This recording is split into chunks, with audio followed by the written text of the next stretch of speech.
Bem, bom dia. Nós vamos começar hoje mais uma aula. E na aula de hoje nós vamos apresentar a continuação do modelo ISLM, que foi um modelo que acabou consolidando a visão keynesiana sobre a economia. A visão keynesiana era baseada na noção de que políticas fiscais tendiam a ser políticas que tinham uma capacidade maior de resgatar a economia de uma recessão profunda e, basicamente, eram políticas baseadas na noção de reforço da demanda agregada. Com o modelo SLM, se poderia ver as consequências para aumento de produto da economia, aumento de taxa de juros, modificação dessas duas variáveis, eram variáveis exógenas, a partir de modificações em políticas fiscal e monetária. Entretanto, uma coisa ficava de fora do modelo ISLM, que era o que acontecia com o nível de preço da economia. Então, a ideia é que, com o arcabouço do modelo ISLM, ficava faltando uma outra coisa, que era exatamente como as empresas e os indivíduos se comportavam como consequência das políticas fiscal e monetária, que visavam o impacto sobre o produto da economia, mas não vislumbravam muito perceber como os indivíduos reagiam a isso. Então, em função disso, começaram a surgir uma série de críticas sobre o modelo ISLM, e aí, baseado na estrutura clássica da economia, na estrutura neoclássica antes de Keynes, começou-se a vislumbrar um outro tipo de modelo, que era o modelo de oferta agregada e demanda agregada. Então, a gente na aula de hoje vai começar a falar desse modelo e tentar mostrar o que esse modelo de oferta e demanda agregada vem ser desenvolvido e como ele acaba incorporando essas questões de forma a dialogar com o modelo SLM e criticar e contestar em determinados pontos, reforçar em outros pontos. Bem, o modelo SLM, ele era um modelo que visava analisar essa questão de como mudanças na política fiscal e na política monetária iriam afetar o produto da economia, aqui no eixo horizontal, e taxa de juros no eixo vertical. Então, aqui o que é que nós temos? Nós temos inicialmente uma curva IS, ela está em equilíbrio, né? O mercado de bens está em equilíbrio. Aqui a gente tem uma curva LM com o mercado monetário em equilíbrio. Então, a hipótese que a gente trabalha inicialmente é o seguinte: o que acontece? Está havendo um processo onde não há nenhum tipo de política fiscal ativa, também não há nenhum tipo de política monetária ativa, simplesmente o nível de preços está aumentando. Ou seja, de um ano para o outro, o nível de preços que era P0, ele aumenta para P1. No ano seguinte, aumenta para P2. Então, nenhuma política ativa, nem monetária, nem política fiscal. Quais são as consequências do nível de preços aumentar? O nível de preço aumentando, isso significa que, quando a gente pensa em termos de política, oferta monetária real, o que é oferta monetária nominal? M0. Né? M0 continua sem se modificar, só que aqui embaixo de M tem o quê? Nível de preços. Então, quando a gente pega M sobre P, a gente tem oferta monetária real, ao contrário de oferta monetária nominal. Então, se a oferta monetária nominal não está se alterando em nada, mas o nível de preços está aumentando, então o que, é que a gente tem? A gente tem uma retração da oferta monetária real. Então, M0 sobre P1 é menor do que M0 sobre P0, M0 sobre P2 é menor do que M0 sobre P1, por sua vez, também é menor do que M0 sobre P0. Então, o que está acontecendo aqui com a política monetária? Há um processo de retração de política monetária. Essa retração é uma retração completamente sem qualquer tipo de política ativa por parte do Banco Central, uma retração passiva. Simplesmente o nível de preço está aumentando, o Banco Central não está reagindo a isso de forma alguma. Então, mesmo que o Banco Central não faça nada a respeito da oferta monetária, a oferta monetária está se contraindo. Ou seja, isso leva a LM ir para a esquerda e para cima. Se o nível de preço subir mais, a LM vai mais para a esquerda e mais para cima. Então, inicialmente eu tinha esse ponto de equilíbrio C. Com o nível de preço subindo, a gente vai para o ponto de equilíbrio B. Se o nível de preço continuar subindo, a gente vai para o ponto de equilíbrio A. O que está acontecendo aqui no ponto C? Temos esse nível de produto e esse nível de taxa de juros. Quando o nível de preço sobe, o produto se retrai, a taxa de juros sobe para R1, o produto se retrai para Y1. Se o nível de preço continuar subindo, o produto se retrai ainda mais para Y2 e a taxa de juros sobe ainda mais para R2. Então, o ponto A, que é o ponto de equilíbrio, depois do nível de preço subir até P2, mostra que a curva LM se retraiu, gerando o ponto de equilíbrio inicial, que era o ponto C, e para o ponto A, onde nesse novo ponto de equilíbrio o produto é menor e a taxa de juros é maior. Muito bem. Quando a gente então vai para um outro gráfico aqui embaixo, o que a gente tem?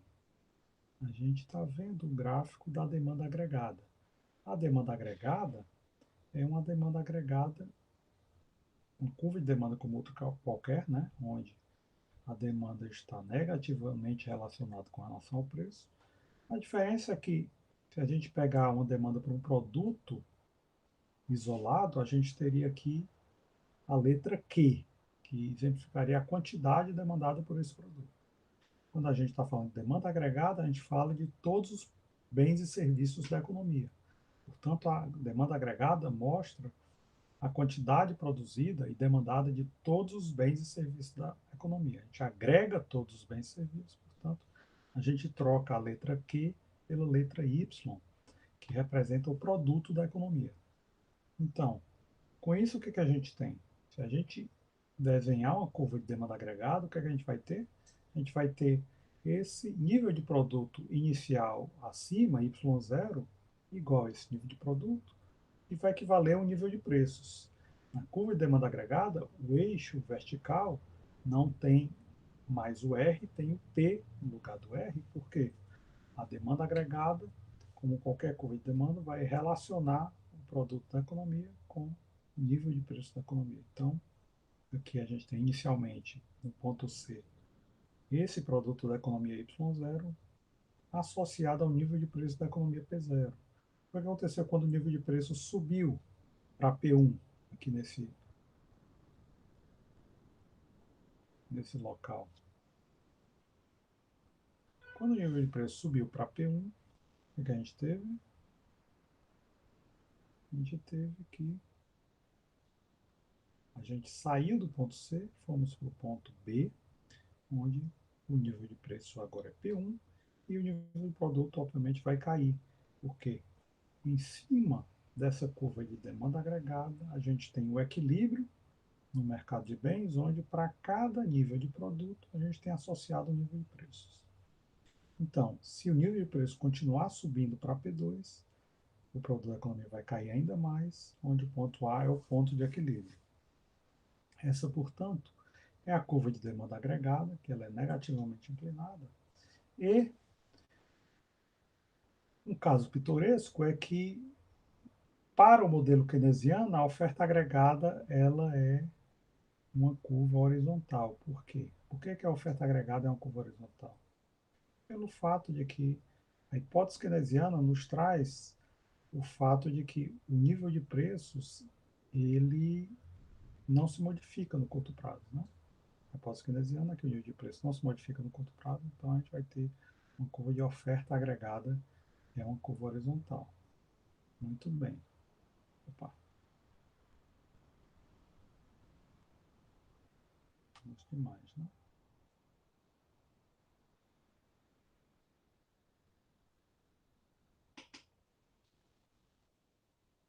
Segunda página, a gente tem o quê?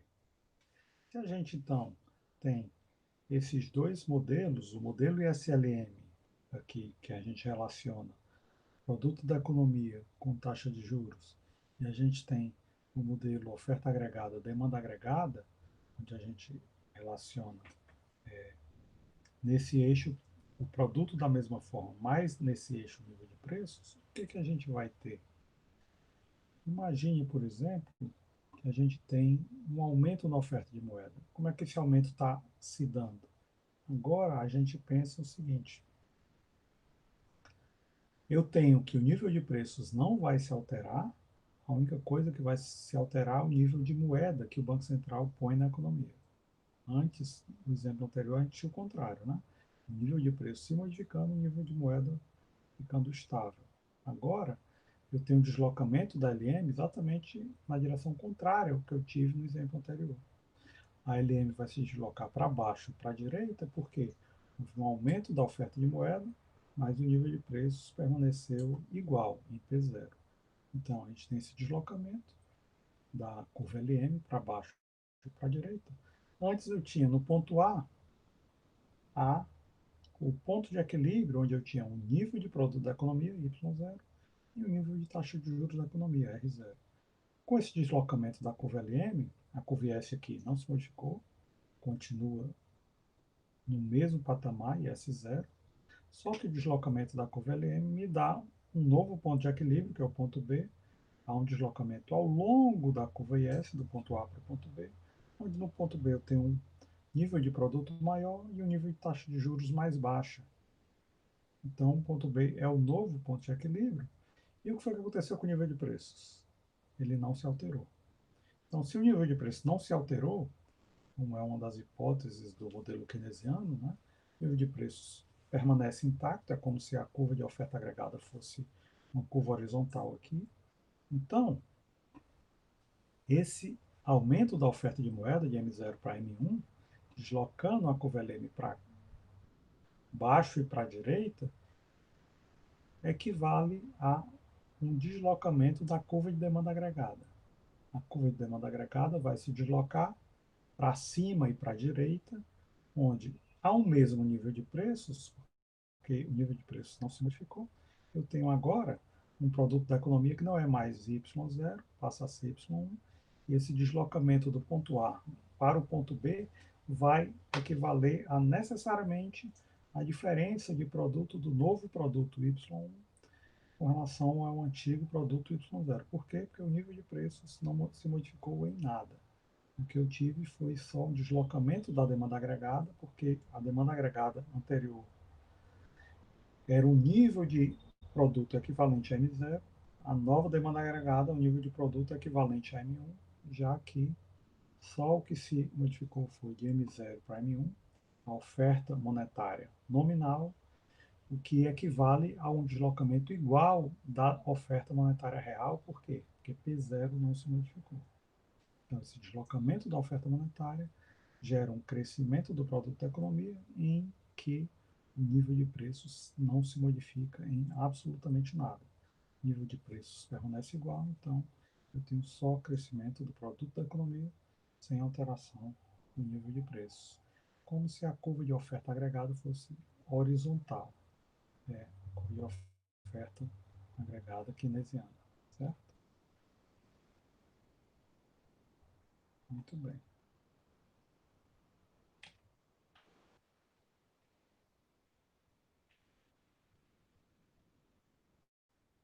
O que acontece então a seguir, a gente analisa,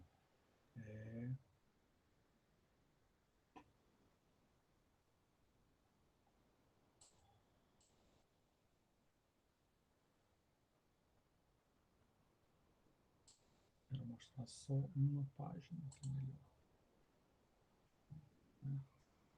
Então, quando a gente analisa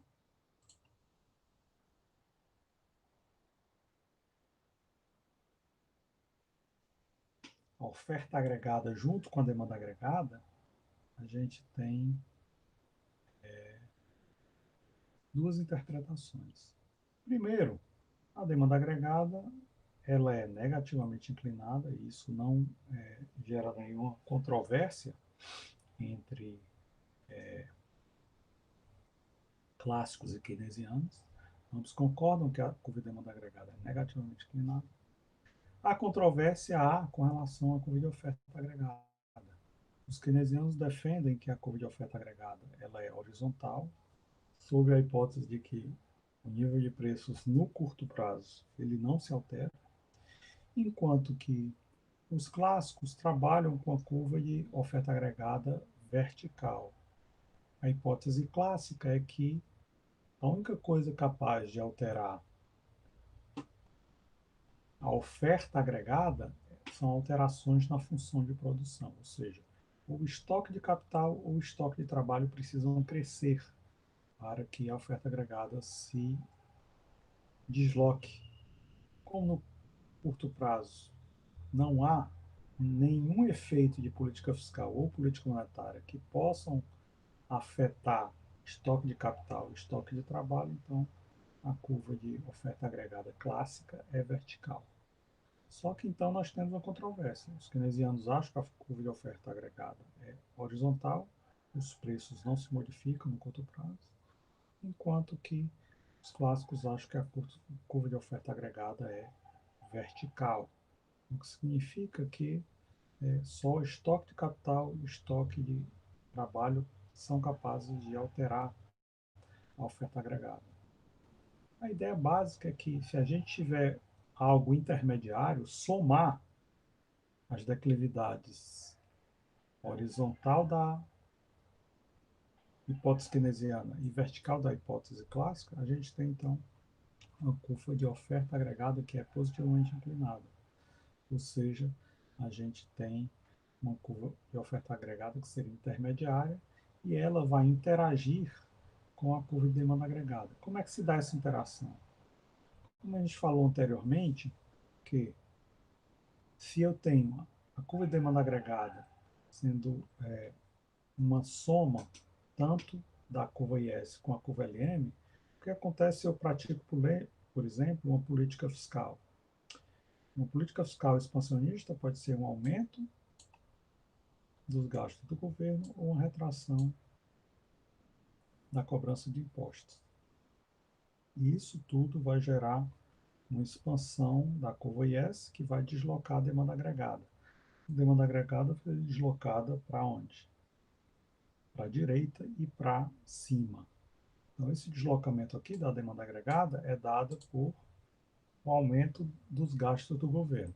O aumento dos gastos do governo jogam a demanda agregada para a direita e para cima, fazendo que o ponto inicial que eu tenho aqui se altere. O que acontece se a hipótese keynesiana prevalecer? Eu tenho essa alteração. Eu saio de y0, vou para y2, com o nível de preços não se alterando. Né? O nível de preços permanece. Em cima dessa curva horizontal, não se altera. Eu tenho y2, que é o novo produto da economia, e esse ponto aqui, que seria o ponto que equivale ao mesmo nível de preço da economia. Entretanto, se a hipótese clássica prevalecer, o que acontece quando eu tenho esse deslocamento da curva de demanda agregada? A hipótese clássica diz o quê? A oferta agregada é vertical. Então, eu saio desse ponto de equilíbrio, vou para um ponto de equilíbrio aqui bem em cima, onde o nível de preços é bem mais alto, mas o nível de produto continua sendo Y0, inalterado. Então, no caso extremo, o nível de produto não se modifica e o nível de preços vai lá para cima, é o caso clássico. No outro caso extremo, o nível de produto vai para Y2, mas o nível de preços não se modifica, permanece inalterado. Se a gente pegar um caso que seja intermediário, que contemple parcialmente a curva de demanda agregada keynesiana e parcialmente a curva de demanda agregada clássica, a gente tem essa curva de demanda, não, perdão, oferta. Curva de oferta agregada keynesiana, que é horizontal, curva de oferta agregada clássica, que é vertical. A gente tem, então, o caso da curva de oferta intermediária, que é positivamente inclinada, então a gente tem como ponto de equilíbrio o quê? O Y1, que quando a demanda agregada se desloca daqui para cá, o novo ponto de equilíbrio é um pequeno aumento do produto, não é tão grande quanto o Y2, é de Y0 para Y1, e um pequeno aumento do nível de preços, não é desse nível de preços para um nível de preços lá em cima, mais um pequeno aumento. Então, o caso intermediário mostra que quando há um deslocamento da demanda agregada, o produto da economia se desloca um pouco, o nível de preço se desloca um pouco. Então, esse é o efeito que o aumento dos gastos do governo, ou seja, o efeito de uma política fiscal expansionista vai ter sobre o equilíbrio do modelo oferta agregada, demanda agregada. Por que, que a gente pode vislumbrar essas duas hipóteses? A hipótese keynesiana e a hipótese clássica. Primeiro, com a hipótese keynesiana, a gente pode enxergar o seguinte, é a chamada a hipótese contratual do mercado de trabalho. O que, é que essa hipótese contratual nos diz? Ela nos diz o seguinte, os salários monetários W, eles são rígidos. Por que que eles são rígidos? A ideia é que preços sendo flexíveis, mais salários monetários rígidos. A ideia é o seguinte, o que que acontece se os preços aumentam? Para que uma empresa seja capaz de pagar o salário dos funcionários, é necessário que a produtividade marginal do trabalho vá equivaler ao salário real que a empresa paga para esse trabalhador. O que é o salário real? É o salário nominal, W, dividido pelo nível de preços, P. Então, isso daqui é o salário real, W sobre P. E W sobre P tem que ser rigorosamente igual à produtividade marginal do trabalho. O que acontece se W sobre P for maior do que a produtividade marginal do trabalho? Se isso acontecer, a empresa vai pensar o quê? Opa, com a produtividade desses trabalhadores, eu não sou capaz de vender produtos em nível tão grande a ponto de pagar o salário dos trabalhadores. Então, se eu tenho um salário que está aqui, nesse patamar, que é abaixo de W barra, e de repente é estabelecido um salário mínimo, que é W barra, o que acontece? A empresa imediatamente vai ter que diminuir a contratação de trabalhadores. Antes, eu contrataria uma quantidade de trabalhadores N1, que seria equivalente a esse patamar, e aí há uma retração na contratação de trabalhadores que cai para N0. Por quê? Porque a empresa vai ter que demitir todos esses trabalhadores que têm uma produtividade menor do que W barra. Só que o inverso pode ocorrer quando eu estou pagando esse salário nominal W barra e o nível de preços sobe. O que acontece quando o nível de preço sobe? Quando o nível de preço sobe, os produtos que a empresa produz se deparam com um preço maior. Então, a empresa, pela mesma quantidade produzida, consegue uma receita maior, já que o preço desses produtos vendeu. Com essa receita maior, ela vai conseguir pagar esse salário W barra, porque ela pode contratar mais trabalhadores. E aí, mesmo a uma produtividade menor, nesse patamar aqui, ela é capaz de empregar mais trabalhadores. Por quê? Porque o W barra vai equivaler a um salário nominal. Mas o salário real, quando eu divido W por P, se o P aumentou, o que acontece quando eu tenho um numerador que permanece fixo, mas o denominador aumenta? A fração está caindo. Né? Então, essa fração está caindo, cai para um patamar onde a empresa pode contratar mais trabalhadores. Alguma coisa equivalente aqui a N1. N1 seria uma quantidade de trabalhadores maior do que N0 e o salário real seria mais baixo. Portanto, a empresa pode aumentar sua oferta de vagas equivalente a NS1. Seria uma oferta de vagas maior, um salário real menor e a produtividade, a curva de produtividade seria a mesma. A empresa é capaz de contratar trabalhadores menos produtivos, por quê? Porque o salário real que a empresa paga é menor. Então, o salário monetário está fixo, mas o nível de preço está sendo ajustado. Qual é o grande problema de um momento de recessão? Se em um momento de recessão o nível de preços não cai e não for possível diminuir o salário nominal, então o que, é que a empresa vai fazer? Ela vai demitir trabalhadores. Ela não vai mais contratar N1, vai contratar só N0, de forma a só ficar na empresa aqueles trabalhadores que têm uma produtividade suficientemente alta para que ela consiga pagar o salário W barra. Então, esse é o grande problema em um sistema legal onde os salários monetários são fixos e, quando há uma recessão, as empresas não têm o direito legal de diminuir o salário dos trabalhadores. Ora, se o custo que elas têm com trabalhadores é W, o salário monetário, vezes L, a quantidade de trabalhadores na empresa, ou vezes N, né? No caso N1, quantidade de trabalhadores na empresa, se ela não pode diminuir W, ela vai diminuir L, ou N, né? N aqui está como número de empregados, né? Então ela vai diminuir N, e aí o custo do trabalho vai ser o quê? Vai ser W vezes N0. Antes era W vezes N1.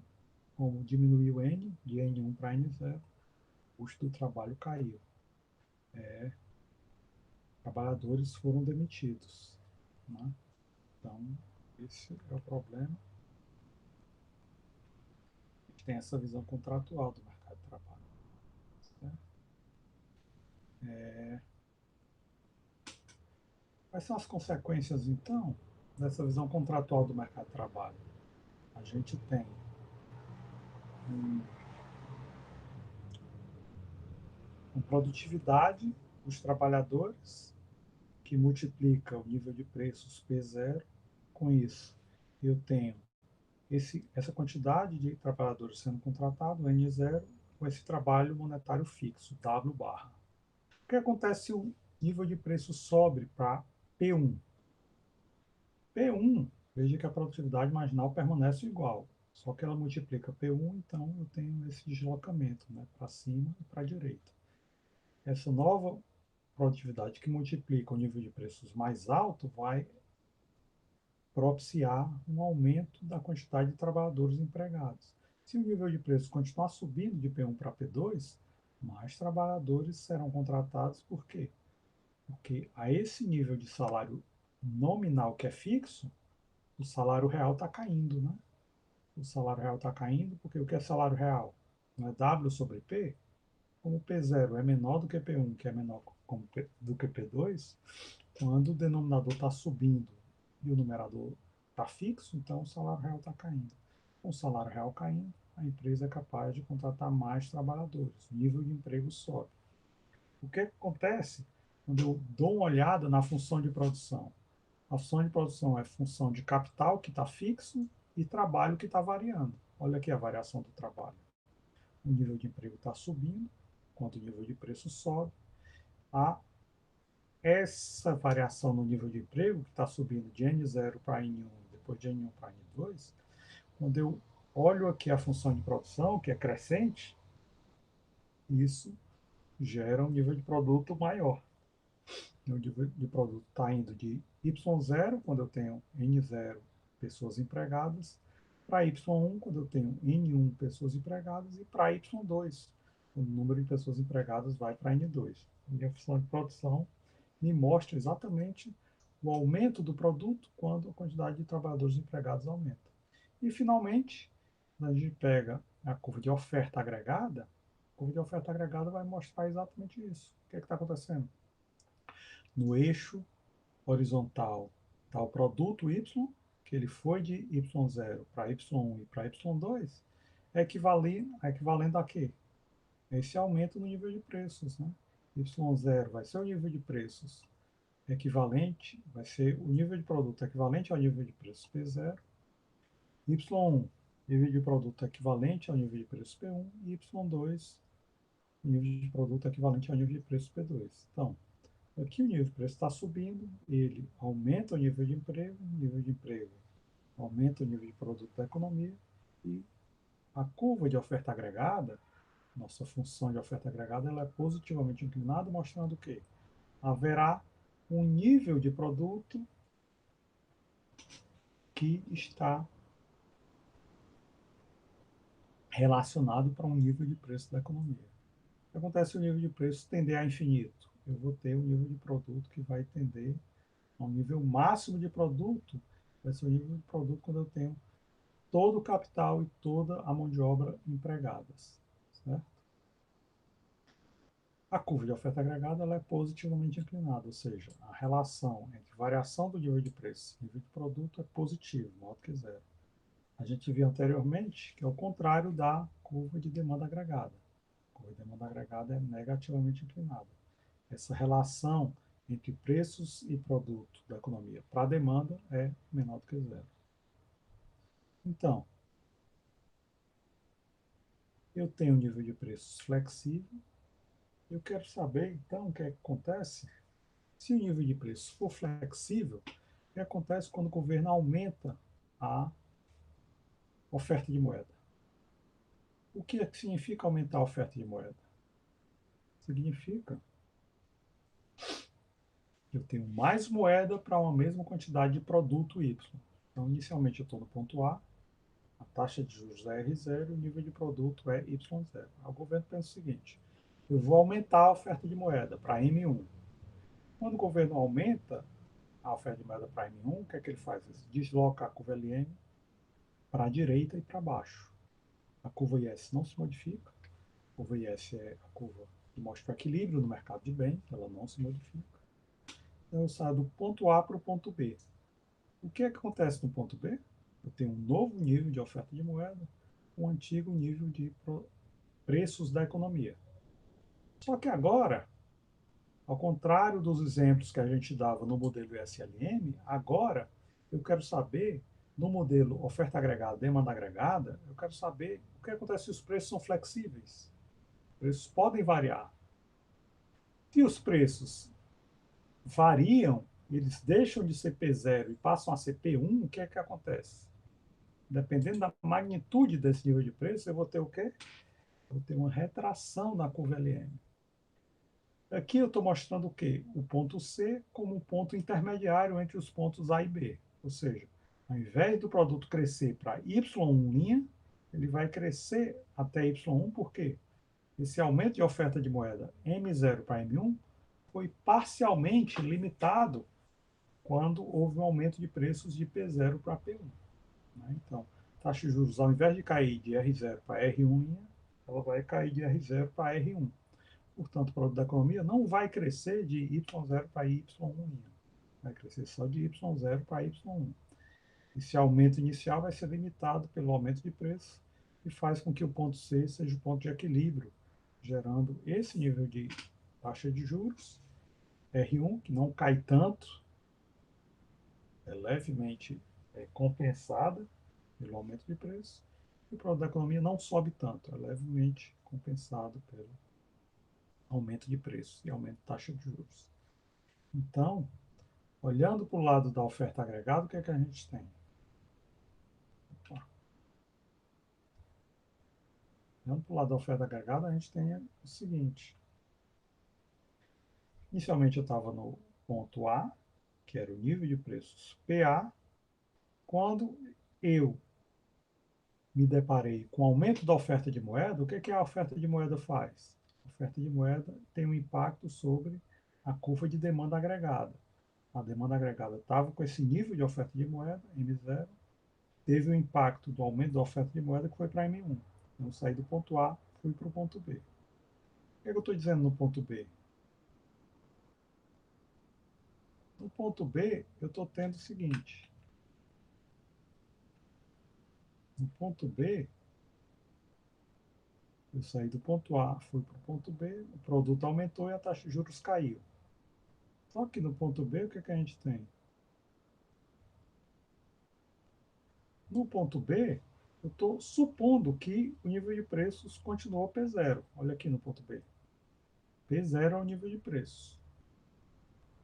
Só que pouco tempo depois, o que aconteceu? O nível de preço subiu para P1.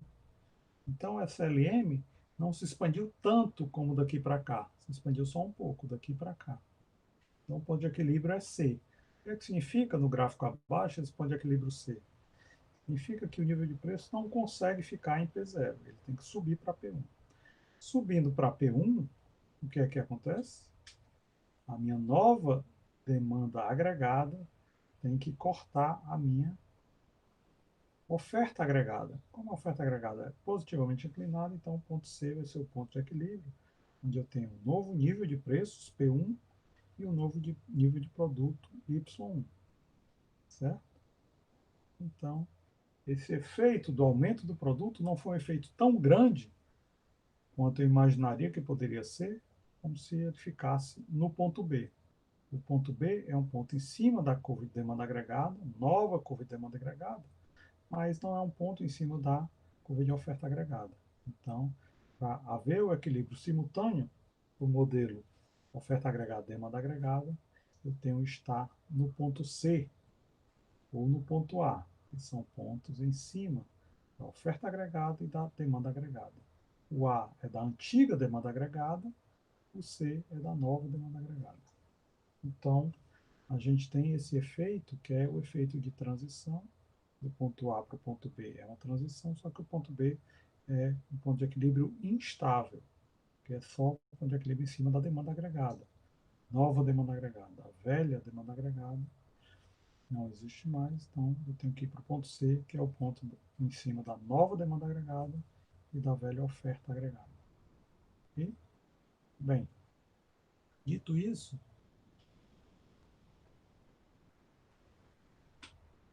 a gente vai pensar o seguinte: o que é que acontece se os preços são flexíveis, mas o governo não pratica uma política monetária, se ele pratica uma política fiscal? O que é política fiscal? Política fiscal é variação no gasto do governo ou variação nos tributos. Aqui a política fiscal que o governo está praticando é o quê? Antes eu tinha o quê? Antes eu tinha um aumento na oferta de moeda, era política monetária, com preços flexíveis. Agora é política fiscal com preços flexíveis, ou seja, o governo ele vai aumentar os gastos. A gente sabe que no modelo ISLM, o aumento de gastos equivale a um deslocamento da curva IS para cima e para a direita. Então, esse deslocamento enorme da curva IS é porque o governo aumentou muito os gastos. O governo tinha um nível de gastos G0, aumentou os gastos para G1. Esse aumento significativo dos gastos faz com que haja um grande deslocamento da curva IS. Antes eu tinha um ponto de equilíbrio que era o ponto A, velha curva IS e velha curva LM. Agora eu tenho o ponto B, nova curva IS e velha curva LM.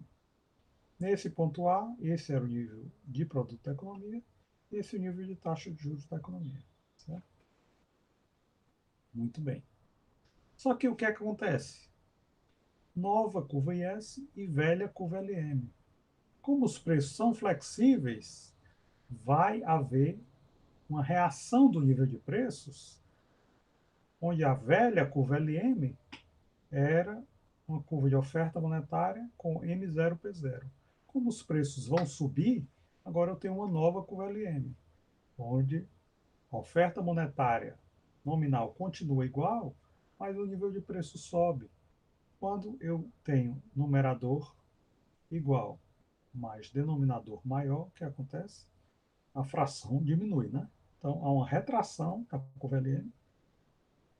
Essa retração significa que a LM vai para esquerda e para cima, gerando um novo ponto de equilíbrio, que é o ponto de equilíbrio em cima da nova curva LM e em cima da nova curva IS, que é o ponto C. O ponto C me diz o quê? Que nível de taxa de juros, ao invés de ter subido só para R1', o nível de taxa de juros subiu de R0 para R1.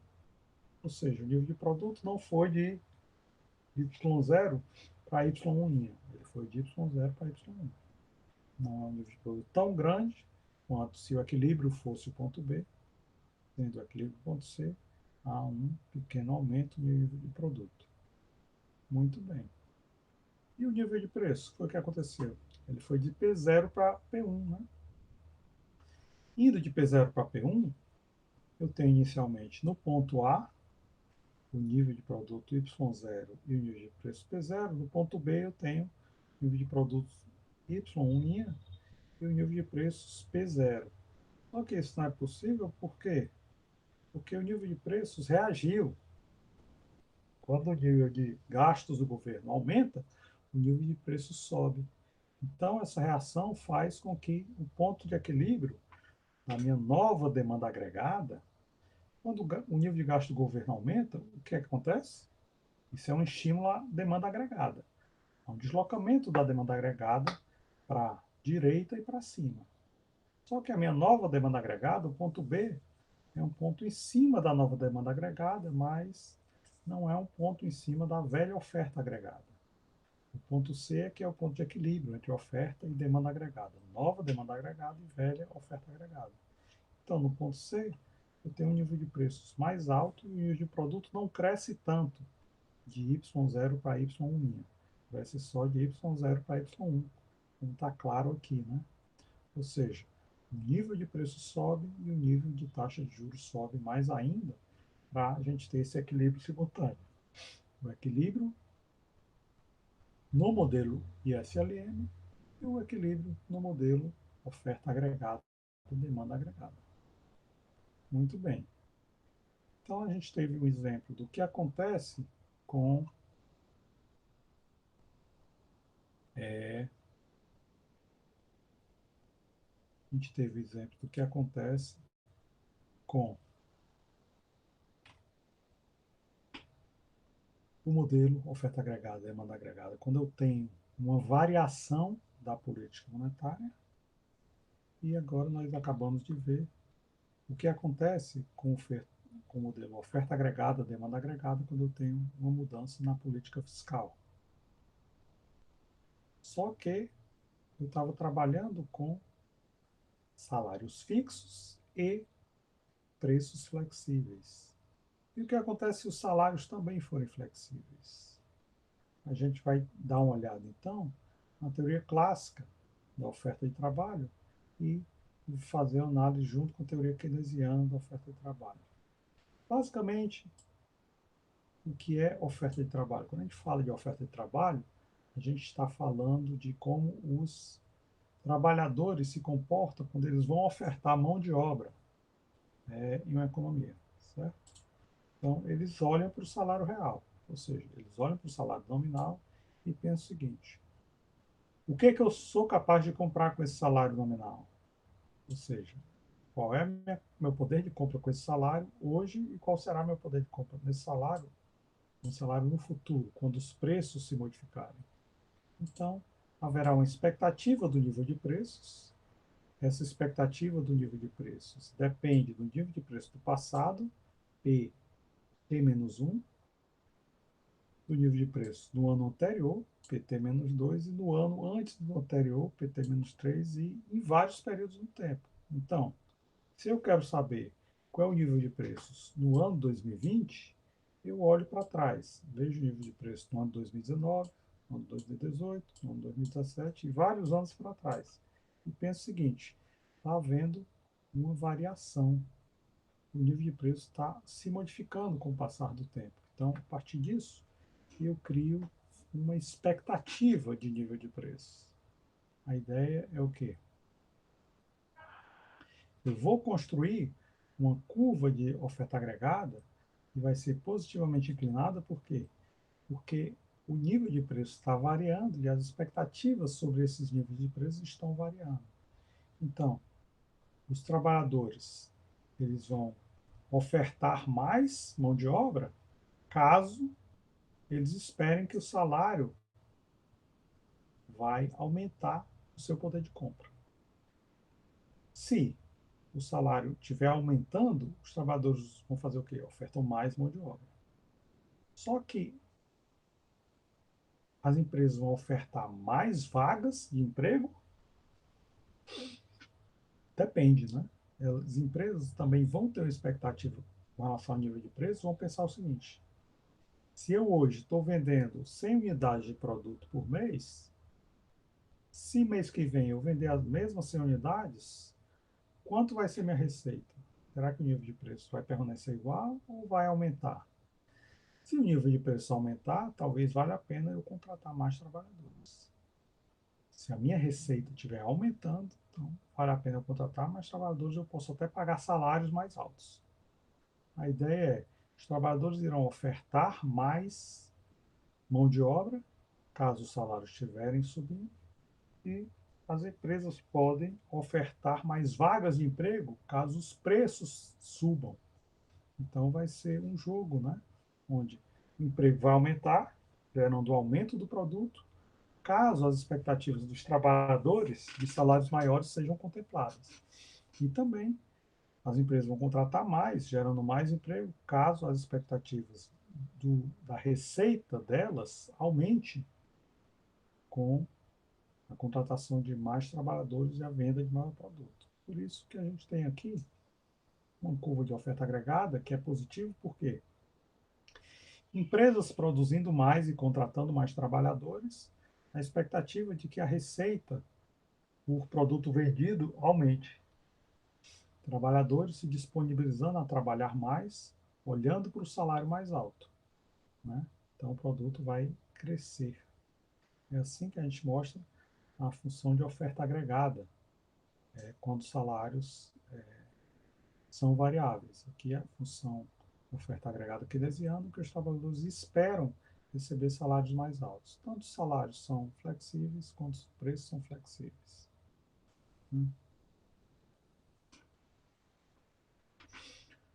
Como é que a gente faz a diferença, então, quando a gente previa que os salários eram fixos e agora a gente está supondo que os salários possam ser variáveis? A gente então tem duas curvas de oferta. Essa curva de oferta de mão de obra por parte dos trabalhadores, quando os salários eram fixos, os trabalhadores tendiam a não ofertar mais mão de obra, porque os salários eram fixos. Então, quando havia um aumento do nível de preço, os trabalhadores retraíam sua oferta de trabalho. Agora, essa oferta aqui é se o salário for variável. Os trabalhadores aumentam sua oferta de trabalho caso o salário seja variável. Aqui, a demanda por trabalho, onde ela aumenta de acordo com a expectativa das empresas de um aumento de nível de preços. E junto com a oferta agregada, o que é que eu tenho? Inicialmente, eu tenho que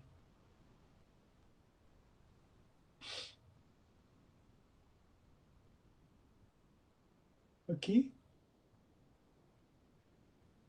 se os salários forem fixos, eu tenho que um aumento do nível de preços vai fazer com que a gente tenha uma expectativa de que as empresas vão contratar mais trabalhadores. Né? As empresas vão contratar quanto? Vão contratar N1, caso os salários sejam fixos, e vão contratar N1 linha, caso os salários sejam flexíveis. Por quê? Porque N1, se os salários fossem fixos, significa o quê? Significa que as empresas vão pensar o seguinte: o salário é fixo, mas os preços estão aumentando, então eu vou ofertar mais vagas de trabalho. Os trabalhadores não vão ofertar essa quantidade tanto de mão de obra, vão ofertar menos mão de obra, por quê? Porque estão vendo o salário real caindo. Entretanto, se os salários forem variáveis, eles vão ofertar mais mão de obra, de N0 para N1 linha, porque eles estão vendo que o salário está saindo de W0 para W1. Então, as empresas vão contratar menos trabalhadores, as empresas vão aumentar a contratação de trabalhadores, mas elas, quando os salários são variáveis, elas contratam menos trabalhadores do que contratariam se os trabalhos fossem fixos. Então, a quantidade de mão de obra contratada, se os salários fossem fixos, vai de N0 para N1. Se os salários forem variáveis, vai de N0 para N1'. Então, se os salários são fixos, o crescimento do produto é de Y0 para Y1. Se são variáveis, é de Y0 para Y1'. Ou seja, uma curva de oferta agregada com salários variáveis, ela é mais vertical. Há um aumento menor do produto de Y0 para Y'. Se os salários forem fixos, a curva de oferta agregada é mais horizontal, ou melhor dizendo, menos vertical, né? Porque para o mesmo nível de preço P1, eu parti do nível de preço P0, mas ao mesmo nível de preço P1, com salários fixos, o produto seria Y1. Com salários variáveis, o produto seria Y1'. Ou seja, com salários variáveis, a oferta dos trabalhadores, eles ofertam mais mão de obra, mas eles vão lá e descobrem que tem menos vagas disponíveis para ele. Significa que o produto cresce menos. Cresce de Y0 para Y1, porque a oferta de vagas vai só de N0 para N1'. Se fosse fixo, a oferta de vagas aumentaria de N0 para N1 e o produto subia de Y0 para Y1. Então, a existência de salários variáveis faz com que a gente tenha um limite enquanto o produto pode ser ampliado quando o nível de preço sobe. O nível de preço aqui subiu do mesmo patamar de P0 para P1, só que aqui o produto é menor do que seria caso o nível de salário fosse fixo. Bem, a gente viu, então, o que é que desloca a demanda agregada, né? O que é que desloca a demanda agregada? O que desloca a demanda agregada é política fiscal ou política monetária, ou seja, política fiscal, aumento ou queda de gasto do governo, aumento ou queda de tributos. Política monetária, aumento ou queda de oferta de moeda, aumento ou queda de nível de preços. No caso, política monetária ativa seria aumento ou queda de oferta de moeda. Quando os preços aumentam, seria uma política monetária passiva, né? Ou seja, os preços aumentam ou caem, é o governo que não está fazendo nada, mas a oferta real de moeda está aumentando ou caindo. Bem, para isso a gente precisa olhar em basicamente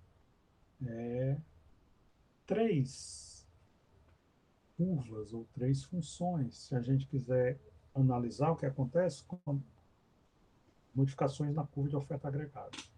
Primeiro, a curva de oferta agregada pode sofrer choques. Que choques são esses? São os chamados choques de oferta. O que seriam os choques de oferta? São quando há aumentos inesperados no nível de preços, certo? Não só o nível de preço pode levar a um choque inesperado, pensem, por exemplo, numa queda dos preços do petróleo.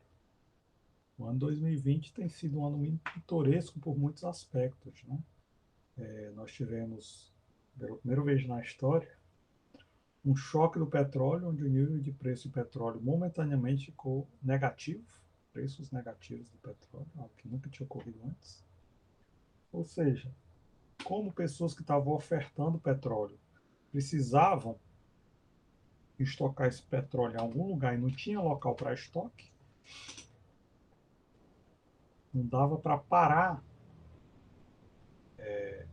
de aumentar a oferta de petróleo de uma hora para outra. Então, o custo de estoque fez com que os produtores pagassem para estocar seu petróleo, ao invés de conseguir vender para quem tem estoque, já que os estoques estavam abarrotados.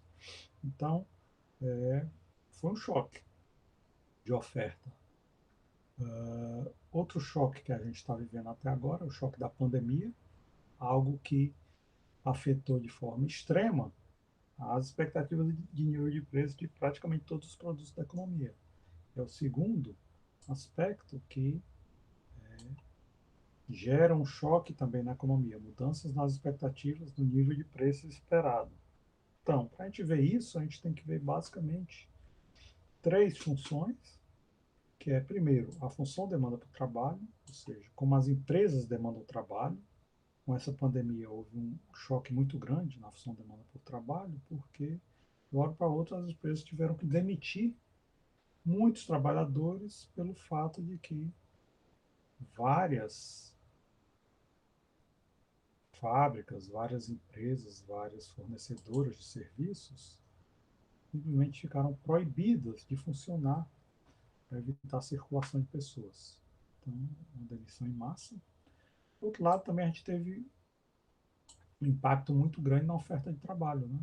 De uma hora para outra, as pessoas estavam se submetendo a trabalhar por qualquer salário, ou seja, houve uma explosão da oferta de trabalho, e talvez não fosse tão grande quanto também uma retração que houve na oferta de trabalho, porque muitas pessoas estavam completamente apavoradas com a possibilidade de sair de casa e se contaminar. Então, a gente não sabe qual é o resultado final. Mais pessoas foram demitidas e ficaram sem trabalhar, ou mais pessoas se recusaram a trabalhar com medo da pandemia. É provável que o efeito da demissão fosse maior, seja maior, né? O efeito das pessoas com pavor, com medo de sair de casa para trabalhar. Então, essa curva de oferta de trabalho também teve um choque, e obviamente esses dois choques também tiveram um impacto muito grande na função de produção agregada. Então, produção agregada é a função de capital, que tende a ser fixo no curto prazo, e trabalho. Como a gente teve via curva de demanda por trabalho e via curva de oferta de trabalho um choque muito grande no estoque de trabalho, o que aconteceu? Pessoas que estavam disponíveis para trabalhar, algumas ficaram doentes, de uma hora para outra não estavam mais disponíveis para trabalhar. Pessoas que estavam empregadas perderam o emprego, ficaram ociosas, então impacto muito grande na quantidade de pessoas trabalhando. Isso, obviamente, também teve impacto o quê? Na produtividade. Por quê? De uma hora para outra, as pessoas tinham que ou que trabalhar em casa, em home office, ou não podiam, não tinham acesso a materiais para se proteger, para ir para o trabalho. Então, a produtividade também pode ter sido muito afetada. Olhando todos esses fatores, que a gente pode pensar no seguinte: como a gente pode ver deslocamentos na curva de oferta agregada. Ou seja, eu tenho aqui o fator função de produção, que é função de capital e trabalho. A gente tem na função de produção indicando o quê? Se o nível de emprego cai, o produto da economia vai cair. Que o nível de emprego caiu de N0 para N1, o produto da economia vai cair de Y0 para Y1. Se ele subir, N2 fosse aqui, por exemplo. Então, N2 maior do que N0, significa que o Y2 seria maior do que Y0. Por que houve essa queda? Digamos aqui que houve uma grande retração. Retração na oferta de mão de obra. Pessoas apavoradas, não querendo sair de casa, têm uma expectativa de que o nível de preço vai aumentar. Se o nível de preço vai aumentar, o que é que elas pensam? Não vale a pena trabalhar por esse mesmo salário. Tá? O mesmo salário Y0, ao invés de eu disponibilizar essa quantidade de oferta de trabalho N0, eu vou disponibilizar uma oferta de trabalho que é N0 linha, que é bem aqui.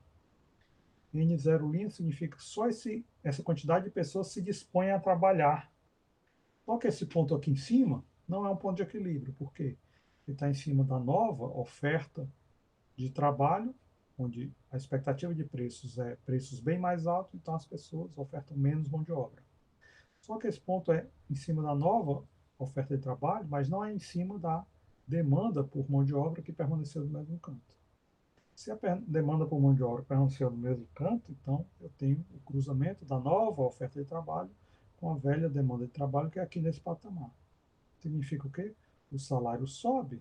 Salário subindo, as pessoas que pensavam, por esse salário W0 só trabalho essa quantidade. Então, algumas pessoas pensam, bem, por esse trabalho, esse salário W1, então vale a pena aumentar a oferta de trabalho até esse ponto. Então, N1 vai ser o equivalente à nova oferta de trabalho para o novo patamar de salário W1. Só que N1 ainda é menor do que N0. Né? Aqui eu tive uma grande queda de N0 para N0'. Essa grande queda foi levemente amortecida por um salário maior. Esse salário maior compensou essa expectativa de preços maior, expectativa de preços P1. Com isso, ao invés de eu ter uma grande retração da força de trabalho, eu tenho uma pequena retração de força de trabalho, de N0 para N1. Ao invés de eu ter uma grande retração do produto, para cá eu tenho uma pequena retração do produto de Y0 para Y1. Isso equivale ao quê? Um deslocamento da curva de oferta agregada. Menos trabalhadores disponíveis a trabalhar, porque a expectativa de preços para ele aumentou. Então, a curva de oferta agregada se desloca para a esquerda e para cima. O que é que significa uma curva de oferta agregada deslocada para a esquerda e para cima? Significa que se o nível de preços não se alterou, então essa quantidade de trabalhadores empregados que se retraiu para essa quantidade vai significar um nível menor de produto da economia. O produto da economia caiu de Y0 para Y1. Isso, obviamente, se o nível de preços não tivesse alterado. Se o nível de preço se alterar, o que acontece?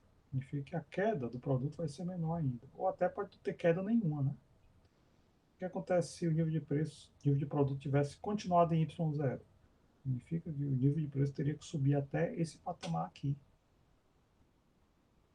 O nível de preço subindo nesse patamar ia compensar o aumento desse salário nesse patamar, então o nível de produto ia ser igual. Ou seja, não teria retração da mão de obra. Seria equivalente a um deslocamento aqui dessa curva de vagas de trabalho que iria aumentar e eu teria um deslocamento aqui para um novo nível de preço, mesmo nível de produto, mesmo nível de empregados na economia e um nível maior de preços compensando. Y0 ia ser no mesmo patamar. Mas isso não ocorreu, o nível de preço permaneceu em P0, então para isso o produto vai ter que cair até Y1. Né? O caso clássico, que praticamente se utiliza em todos os exemplos, é o aumento ou queda de preço de petróleo. Aqui, o que, que aconteceria com a oferta agregada da economia caso os preços do petróleo subissem? Petróleo sempre foi um preço muito importante na economia. Então, caso o preço do petróleo suba, isso vai equivaler, perdão, isso vai equivaler a um aumento da expectativa de preço da economia, né? Expectativa de preço, por favor, corrijam aqui. Sobe de PE0 para P1E,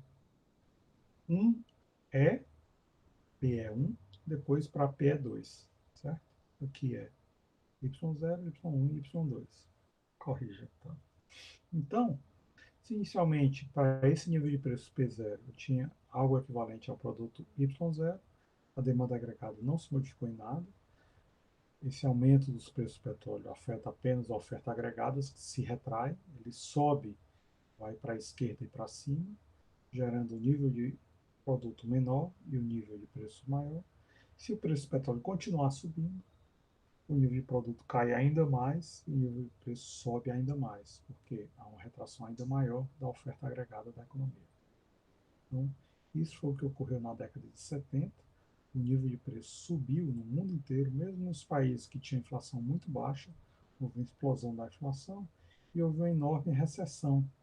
Essa recessão é chamada, quando ela vem junto com a inflação alta, esse fenômeno é chamado de estagflação. Esse fenômeno da estagflação, ou seja, estagnação econômica junto com a explosão da inflação, é um caso que é muito atrelado à explosão de preços de energia, aumento do preço do petróleo, como ocorreu na década de 70. Muito bem. A gente finaliza a aula de hoje, a gente fica então uns dois casos, né, clássicos da curva de oferta clássica e keynesiana. Curva de oferta clássica é uma oferta agregada clássica, onde o produto da economia ele só se modifica quando há aumento de capital de trabalho, então é uma curva vertical. E aí, toda vez que eu tenho uma variação na demanda agregada, significa o quê? Só o nível de preço varia, o produto da economia não varia. Já no caso keynesiano, os fatores que afetam demanda agregada, como oferta monetária, gasto do governo, tributos e investimento autônomo, o que é que vai acontecer aqui? A curva de oferta agregada keynesiana ela é positivamente inclinada, a demanda agregada é negativamente inclinada, então, caso haja um deslocamento da demanda agregada para um ponto aqui, tanto o produto vai crescer quanto o nível de preço vai crescer. Um deslocamento da demanda agregada para cá significa o quê? Só o nível de preços cresce, o produto permanece igual. Esse é o caso clássico, onde aumentos na demanda agregada não são capazes de aumentar o produto, e esse é o caso keynesiano, onde aumentos na demanda agregada são capazes de aumentar tanto o produto quanto o nível de preços. Tá certo? É isso, a gente fica nessa aula por aqui, e na próxima aula a gente continua com as consequências desse modelo de oferta agregada clássica, oferta agregada keynesiana e é, diferentes modelos posteriores que vieram de forma a criticar e fazer análise do modelo oferta agregada e demanda agregada. Ok? Muito obrigado, então. Tenham todos um bom dia e até a próxima aula.